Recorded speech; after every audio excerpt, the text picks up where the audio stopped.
What's up, guys? It's July 19th, 2025. I'm going to do my sun gazing real quick because I want to head over to the beach.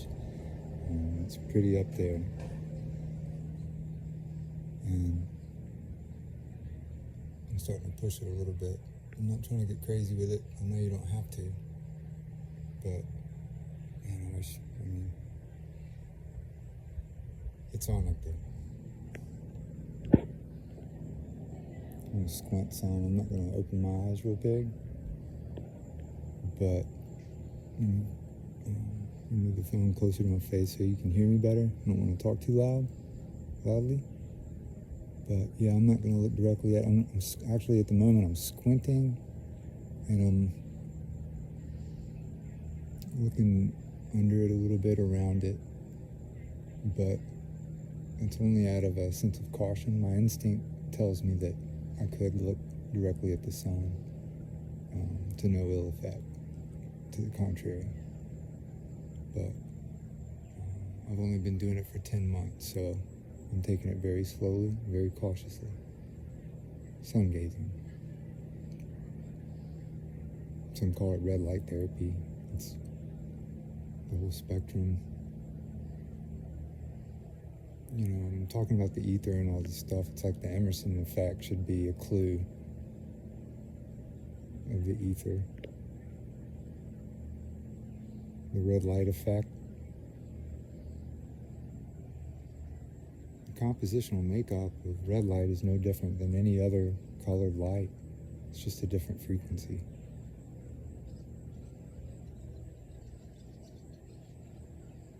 So when you see the red light shift, the only thing that's making the light turn red is vector, is direction, is movement from a specific vector.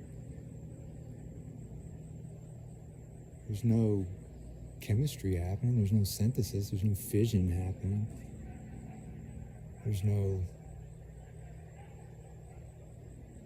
It's just it's a perception thing.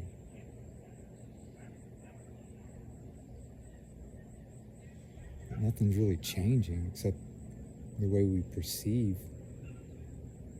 what we call light, which is illumination. And there's a difference worth pondering.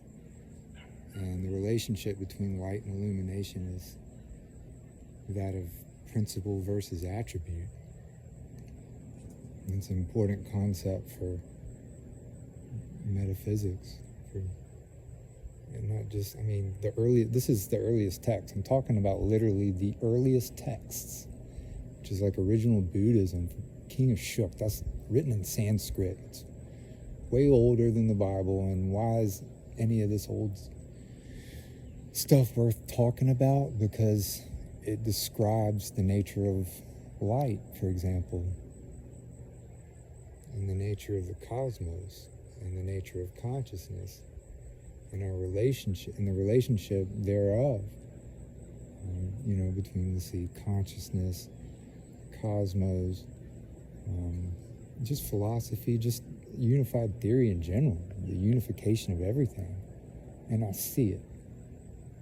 All right, the video's getting long. In other words, it's like I say I see it. Like I see broadly the way Tesla sees the world. God, I'm tempted to just look straight at it, y'all. One day soon I'm just going to do it. I do when it gets a little lower, but it's just a little bright right now. I'm not taking any risks. It feels great. It helps me think clearly. I speak better, I swear to God, when I'm staring at the sun. A little more coherent. Anyway, principle versus attribute. It's like you don't see light, you experience illumination. Principle versus attribute. Love. You can't point to love. You can only point to its attributes. Same with light. You can't point to light. You can only observe illumination. And the reason you can't point to light is because it's not a physical thing. It's a phenomenon. It's an ether perturbation. It's just frequency. So when Tesla says, when you want to understand the universe, you got to think, everybody's quoting Tesla these days, but they don't understand what he means when he says, you may have heard the quote, it's all about energy, frequency, and vibration. That's what he said, those three things. Energy is really just amplitude. And frequency and vibration are the same thing. It's all about frequency and amplitude, the whole thing. But frequency of what? What is it a wave of? I mean, what is a wave? I mean, it's a pulse. It's the same thing as a pulse. It's a frequency. It's a compression and rarefaction. And compressions and rarefaction describe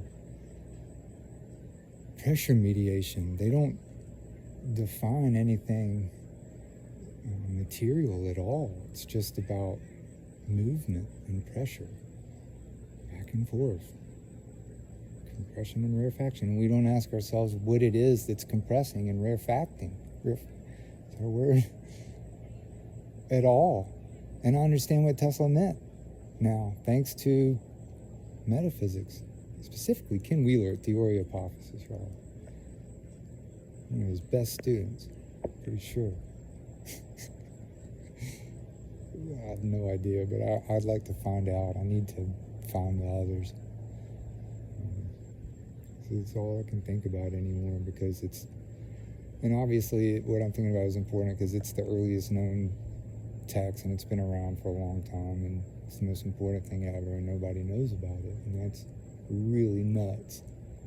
And you have to understand field theory, you have to understand philosophy, because if you don't, you'll think you're over here and I'm over there ultimately, and I know it seems that way, and I'm not saying that, I'm not saying kumbaya, although that's fine, that's great, that's the goal, but I'm not counting on it.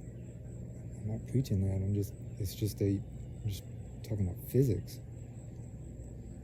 It's no different than philosophy and spirituality. It's all unified. And if you understand one thing, you can learn to see it in all things. As above, so below, all of that, you know? Yeah, it's getting down the run. Okay, I'll take short bursts of looking at it directly. It's not time yet. It gave me a little sign not to. Just the tiniest, sweetest of pinches. It's probably because I've forgotten so much already just from even though I'm not looking directly at it. I gotta take a break and head over to the beach and maybe talk to y'all later.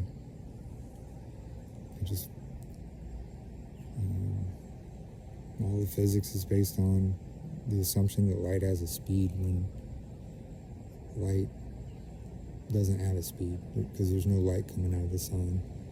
It just emanates from the sun. It's like a kid jumping up and down in a swimming pool. The waves that the kid makes, they're not emanating from his body. He's creating the disturbance in the medium. And it's the same with the sun. Light is not a physical particle like a droplet of water or a piece of sand. It's a wave.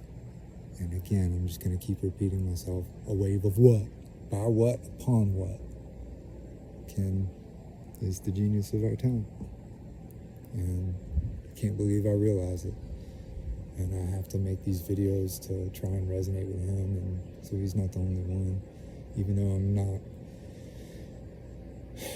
it shouldn't come from me, but hey, why not? It's happening. Life is weird. All right, peace out, one love.